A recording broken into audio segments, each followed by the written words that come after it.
नमस्कार, स्वागत है आपका प्राइम डिबेट में। मैं हूं विवेक शर्मा। हरियाणा में विधानसभा चुनावों के मद्देनजर सभी दल तैयारियों में जुट गए हैं। हरियाणा में कांग्रेस पार्टी सब ठीक होने का दावा कर रही है, लेकिन आए दिन जिस तरीके से नेताओं के बयान आ रहे हैं उससे कुछ स्थिति और ही लग रही है। अगर बात करें हजका सुप्रीमो की कुलदीप बिश्नोई की, तो वह भी अब एक अलग सा राग अलग रहे हैं। आइए देखते हैं ये रिपोर्ट। कांग्रेस को छोड़कर अलग राजनीतिक दल हरियाणा जनहित कांग्रेस बनाने वाले पूर्व सांसद कुलदीप बिश्नोई इन दिनों एक बार फिर से कांग्रेस में शामिल होने की तैयारी कर रहे हैं। सूत्रों की माने तो उन्होंने इसके लिए कांग्रेस के कुछ नेताओं से संपर्क भी किया है। हालांकि हजका का भाजपा के साथ गठबंधन है, लेकिन जब से कुलदीप की हिसार लोकसभा सीट पर हार हुई है, तब से गठबंधन खतरे में है। यदि गठबंधन टूटता है तो हजका के लिए खासा बड़ा झटका होगा, वह भी तब जबकि अब विधानसभा चुनाव में ज्यादा समय नहीं बचा है। अक्टूबर में हरियाणा में विधानसभा चुनाव होने हैं। ऐसे में हजका को किसी दूसरे मजबूत दल का साथ चाहिए। उनकी दिक्कत यह भी है कि इंडियन नेशनल लोकदल के साथ हजका जा नहीं सकती। बसपा से पहले ही समझौता था जो टूट गया था। ऐसे में बची सिर्फ कांग्रेस, या यूं कहें कांग्रेस भी इन दिनों कमजोर स्थिति में है। ऐसे में यदि कुलदीप बिश्नोई कांग्रेस में आते हैं तो कम से कम गैर चार्ट मतदाता को कांग्रेस अपनी ओर जोड़ सकती है। हालांकि कुलदीप बिश्नोई ऐसी संभावनाओं से लगातार इनकार करते रहे हैं, लेकिन उनके नजदीकी सूत्रों का कहना है कि कुलदीप बिश्नोई कांग्रेस में जा सकते हैं। हरियाणा में कांग्रेस पार्टी भी चाहे सब ठीक होने के कितने ही दावे करे, लेकिन आए दिन पार्टी के नेताओं द्वारा दिए जा रहे बयान से ऐसा नहीं लगता। हाल ही में कांग्रेसी नेता चौधरी वीरेंद्र द्वारा दिए गए बयान ने एक बार फिर खलबली मचा दी है।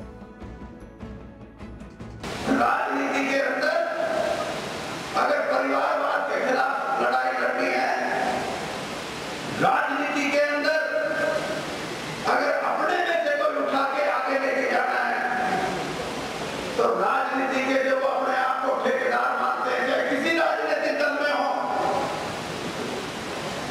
उनको अगर आपने निभाया नहीं, उनकी बात को आपने समझा नहीं, तो आप हमेशा धोखा खाते रहो। जैसे जैसे हरियाणा राज्य में विधानसभा चुनाव का समय नजदीक आ रहा है, वैसे वैसे अब समीकरण बदलना शुरू हो गए हैं। नेताओं के बयान भी ये साफ तौर पर दर्शा रहे हैं कि आने वाले समय में काफी उलटफेर हो सकता है। This is all sort of a game which has been planned and tactfully planned from 10 Janpath. And this is what always happens when elections are around. So I don't see it as, I don't see anything realistic. It is real, not real, So I'd see it that way. And I think people of Haryana don't take it seriously. And Congress will be thrashed out of power. Everyone knows that. Me and you, everyone knows that. So, I mean, this is not going to work this time. So it's over for Congress. And the fight is going to be between INLD and BJP this time in Haryana. आखिर अब हरियाणा की राजनीति में क्या परिस्थिति उभर कर सामने आ रही है, इस पर चर्चा करेंगे हमारे मेहमानों से। आपका परिचय करा देते हैं। सबसे पहले हमारे साथ मौजूद हैं मेजर डॉक्टर आनंद प्रकाश सनवारिया जी। दूसरे हमारे साथ नेता हैं तरुण भंडारी जी कांग्रेस से, और वरिष्ठ पत्रकार हैं अजय शुक्ला जी। तो सनवारिया साहब, आपके पास सबसे पहले आना चाहूँगा। जी विवेक जी, हरियाणा की परिस्थिति अब जैसे जैसे चुनाव आ रहे हैं, कहीं ना कहीं तल्ख हो रही है। गर्मी अब चुनाव में दिखने लगी है। जिस तरीके से नेताओं के बयान आ रहे हैं, अगर मैं पिछले 2 दिन की बात करूं तो 2 बड़े बदलाव हैं।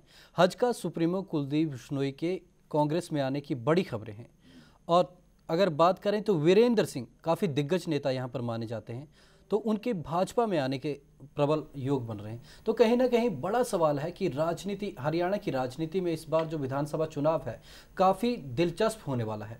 कहीं ना कहीं मुकाबला जो है काफ़ी कड़ा होगा, और समीकरण किस तरीके से बैठते हैं ये देखने वाली बात होगी। तो सनवारिया जी, आप क्या ताज़ा परिप्रेक्ष्य में कहना चाहेंगे?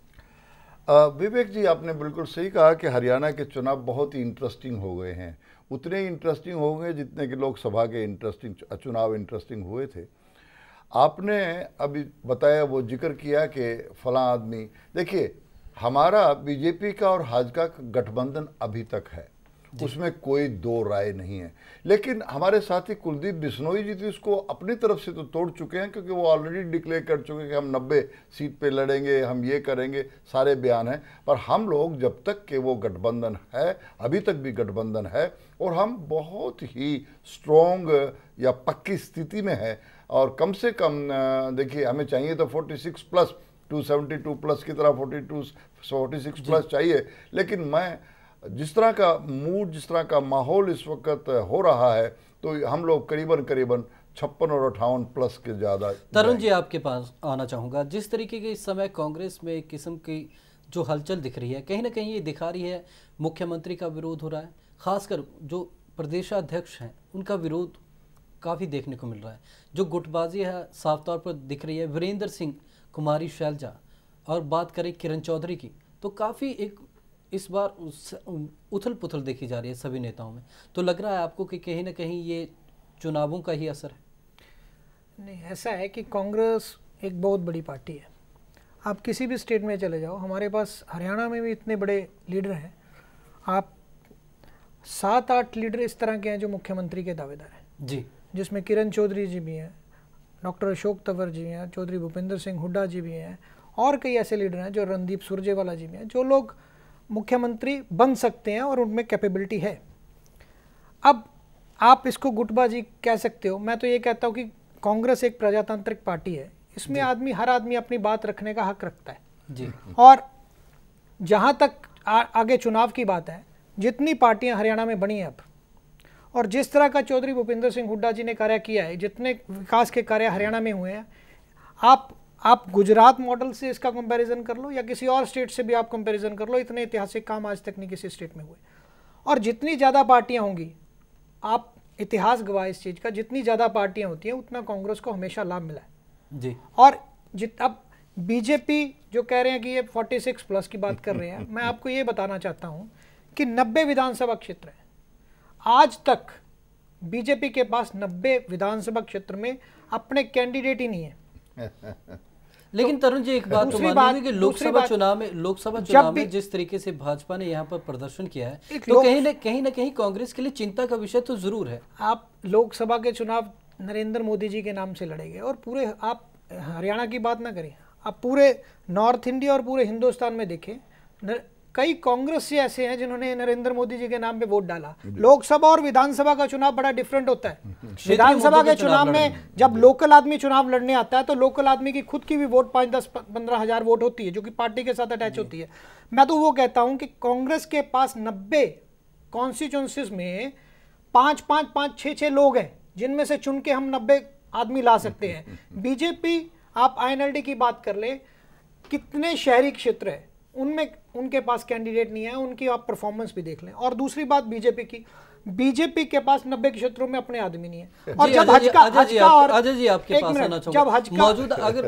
हजका और बीजेपी का लाइंस अगर टूटता है तो बीजेपी का ये इतिहास है, इन्होंने चौधरी बंसीलाल जी को भी धोखा दिया, इन्होंने ओम प्रकाश चौटाला जी से भी लाइंस किया और इन्होंने हजका के साथ भी लाइंस किया। और अब हजका, जब इनको लगा कि हमारी 7 सीट आ गई तो इनको लगता कि हम खुद सरकार बना सकते हैं, इसलिए हजका को छोड़ा जा रहा है। ये कांग्रेस का अजय जी, आपके पास आना चाहूंगा। जिस तरीके से चौधरी वीरेंद्र यहाँ पर पिछले काफी दिनों से लगातार एक हफ्ते से बगावती सुर अपनाए हुए साफ तौर पर चेता रहे हैं कि पार्टी में परिवारवाद नहीं चलेगा, जो लोअर लेवल का कार्यकर्ता है उसको भी टिकट मिलना चाहिए, सबका हक है टिकट पे। तो कहीं ना कहीं जो बगावत है वो साफ दर्शा रही है कि पार्टी में इस समय स्थिति ठीक नहीं है। मैं एक तो पहले इसे बगावत वाला शब्द से थोड़ा सा परहेज करूंगा। मेरा मानना है बगावत कहने की बजाय आप इसको ये कहें कि वो एक कांग्रेस पार्टी में जो गलत परंपरा चली आ रही है लंबे वक्त से, उसमें सुधार की बात करते हैं। रही बात, मैं भंडारी साहब की बात सुन रहा था, बार बार कांग्रेस के लोग यही कहते हैं कि बहुत बड़ी पार्टी, इतनी बड़ी पार्टी। साहब, बहुत बड़ी पार्टी थी, आज सिमट के कहाँ पे आ गए हैं। तो इसलिए हंसी वाला पात्र है कि अपने आप को बड़ी पार्टी करके अपनी हंसी खुद ही उड़ाते हैं। नंबर 3 ये है कि कांग्रेस पार्टी में जो आज हालात हैं हरियाणा में, वो इतने बुरे हैं कि उसमें यदि सुधार नहीं किया गया तो निश्चित रूप से परेशानी आएगी, और इस चीज का संकेत दे रहे हैं चौधरी बीरेंद्र सिंह। ये है। तरुण जी, आपके पास आना चाहूँगा। मुख्यमंत्री के पिछले 2 जो सम्मेलन हुए उनमें कार्यकर्ताओं ने साफ तौर पर दर्शाया, उन्हें काले झंडे तक कांग्रेस कार्यकर्ताओं ने दिखाए, तो कहीं ना कहीं बड़ा सवाल जरूर उठ रहा है इस वक्त। ऐसा है कि कांग्रेस कार्यकर्ता सम्मेलन में मैं सब कार्यकर्ता सम्मेलन में, मैक्सिमम कार्यकर्ता सम्मेलन में मैं डॉक्टर अशोक तंवर और सीएम साहब के साथ रहा हूँ जी। जहाँ तक आप बात करते हो जींद की जी, मैं जिन लोगों ने काले झंडे दिखाने का प्रयास किया, मैं उनको कभी कांग्रेस के किसी सम्मेलन में मैंने नहीं देखा। और मीडिया, अब पंचकूला में जब सम्मेलन था तो मीडिया के लोग वहीं स्टेज पे थे, और जब थोड़ी सी कोई हम स्टेज से एक आदमी को उतारने की कोशिश कर रहे थे, वो ऐसे कर रहे थे कि पता नहीं क्या हो गया। मीडिया को भी एक ये रहता है कि कुछ ऐसा हो जिसको हम कैप्चर करें, बट ऐसा कुछ नहीं है। वो हमारे कांग्रेस के कार्यकर्ता नहीं, ना उनके पास कोई आई कार्ड है, ना हमारे अब आज तक बूथ लेवल पे वो आदमी रहे हैं। कांग्रेस का कार्यकर्ता, समर्पित कार्यकर्ता। चाहूंगा अगर वीरेंद्र सिंह इस समय कांग्रेस छोड़ के भाजपा में जाते हैं तो कितना बड़ा नुकसान पार्टी का? मैं आपको एक चीज बताता हूँ, चौधरी भजन लाल जी कांग्रेस के बहुत बड़े नेता थे, मुख्यमंत्री भी कई साल रहे, और उनका हर ब्लॉक में छोड़ो हर बूथ पे आदमी थे।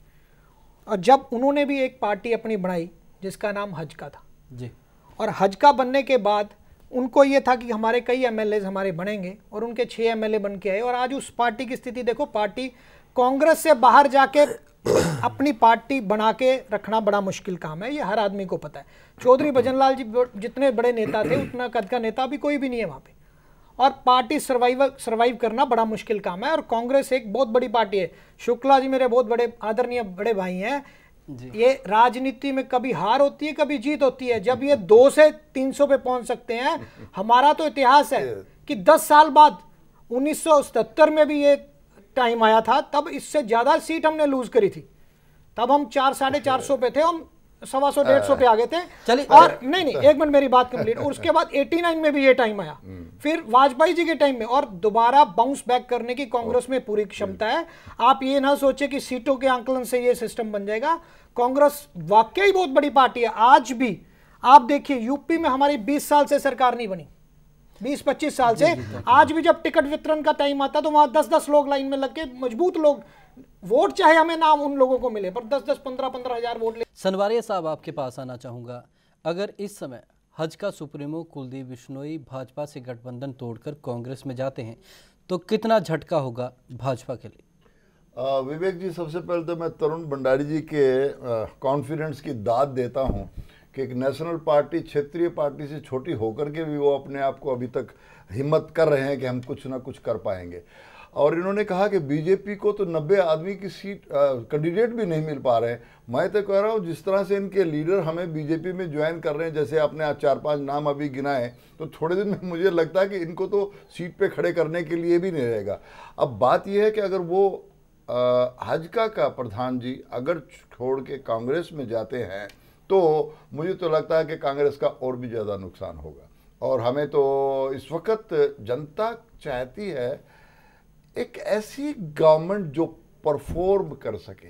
पार्टी पैरालिसिस नहीं चाहिए इनको, क्षेत्रीय डेवलपमेंट नहीं चाहिए। हरियाणा इतना तो हरियाणा है, उसमें भी सारे इनके लीडर्स, हम नहीं कह रहे, हम तो चलो अपोजिशन में इनकी पार्टी पर कमेंट करने का मेरा कोई हक नहीं है, बट टीवी पे मैं देख रहा हूँ पिछले 4 दिनों से कितने बड़े लीडर्स। अब यादव साहब ने भी कल कहा, जो गुड़गांव वाले हैं, कि क्षेत्रीय डेवलपमेंट की बात करें कि भाई नो का सेक्रीफाइस करके एक अपने बच्चे को बचा लेना के बजाय अपने नो को बचाना था, एक सेक्रीफाइस करता। तो ये बात है कि हमें कोई भी उसमें फर्क नहीं पड़ने वाला। बट हमारा गठबंधन अभी तक, जब तक हमारी हाई कमांड उसको नहीं तोड़ने का या और कोई तरीका होगा, है उसमें। तरुण जी, आप कुछ कहना चाहते हैं? ऐसा कि भारतीय जनता पार्टी लोकसभा के चुनाव से लोग बड़े खुश थे, अच्छे दिन आने वाले थे।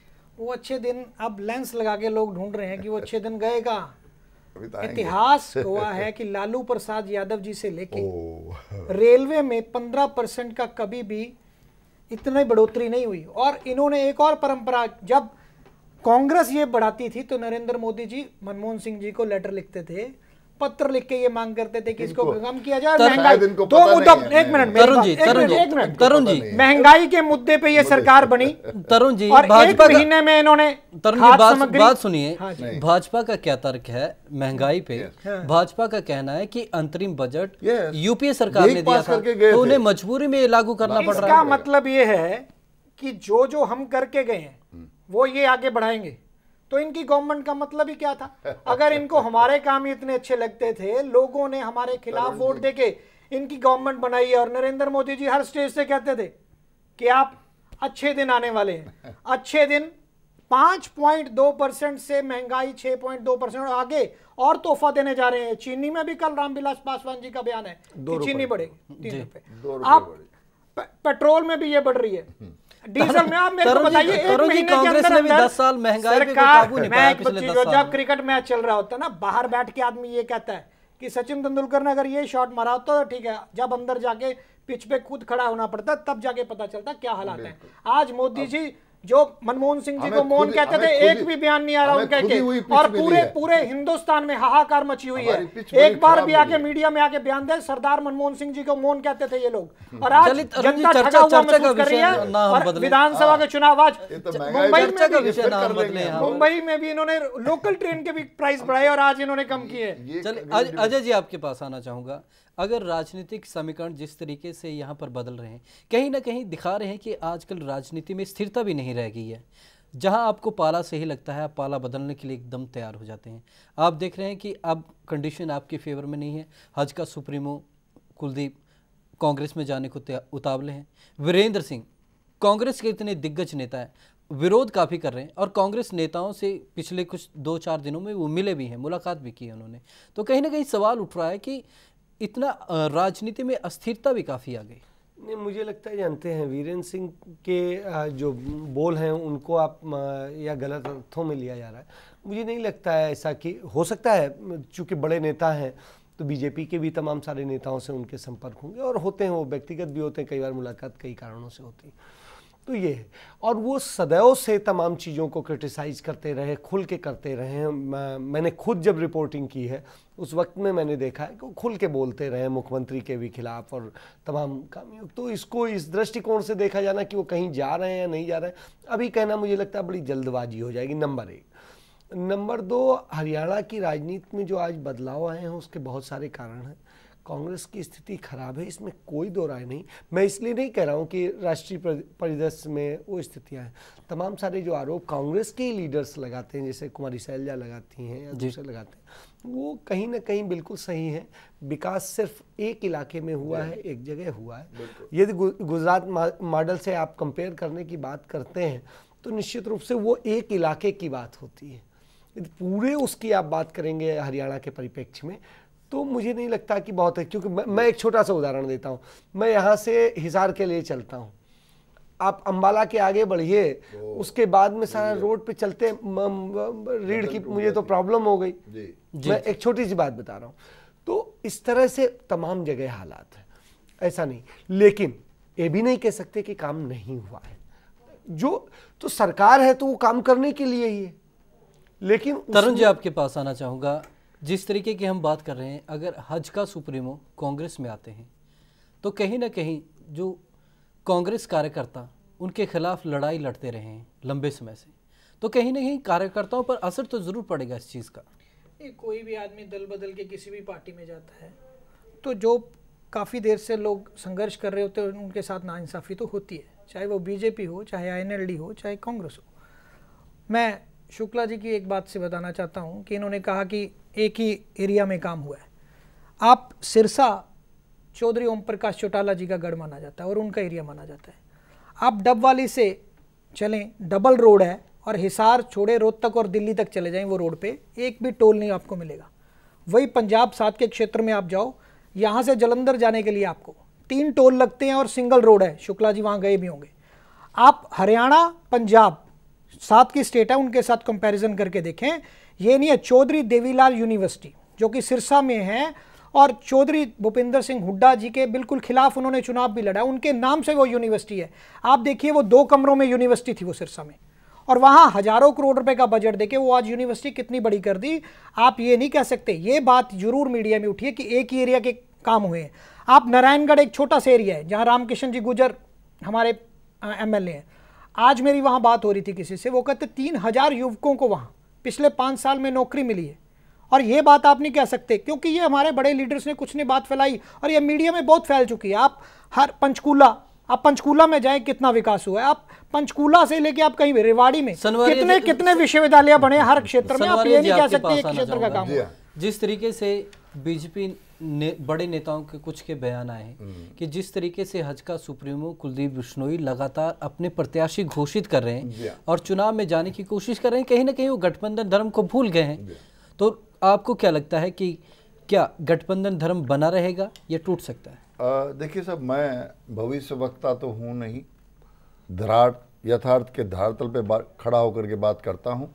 लेकिन जो कुलदीप जी ने बयान दिए हैं वो बिल्कुल ही गठबंधन के धर्म के अगेंस्ट हैं। या तो वो गठबंधन टूट जाए, या वो तोड़ दें, या हम तोड़ दें, या म्यूचुअली तोड़ दें, जो भी कुछ हो। इस वक्त गठबंधन पूरी तरह से है।